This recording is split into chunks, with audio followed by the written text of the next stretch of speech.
75 solo parents ang tumanggap ng tig 3,000 pisong ayuda mula sa lokal na pamahalaan ng Pugo nitong March 20. Ito ay bahagi ng regular na programa ng LGU para matulungan ang mga solo parents sa kanilang pang-araw-araw na pangangailangan.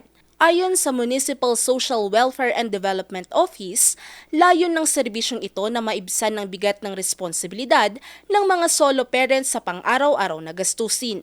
Lubos naman ang pasasalamat ng mga benepisyaryo sa tulong na kanilang natanggap.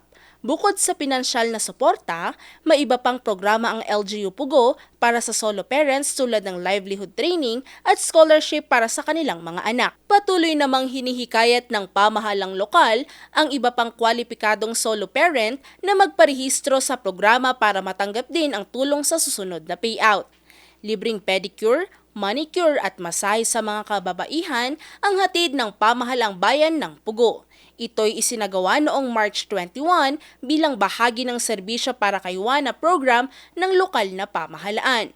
Maraming kababaihan ang nakinabang sa nasabing programa. Ayon sa MSWDO, hindi lamang ngayong Marso dapat bigyang halaga ang mga kababaihan kundi araw-araw sa pamamagitan ng pagbibigay sa kanila ng pantay na oportunidad at suporta. Nagpasalamat din ng pamahalaang lokal sa lahat ng sumuporta sa aktibidad, kabilang na ang mga nagbigay ng libreng serbisyo para sa mga kababaihan. Valerie Dismaya, RNG News.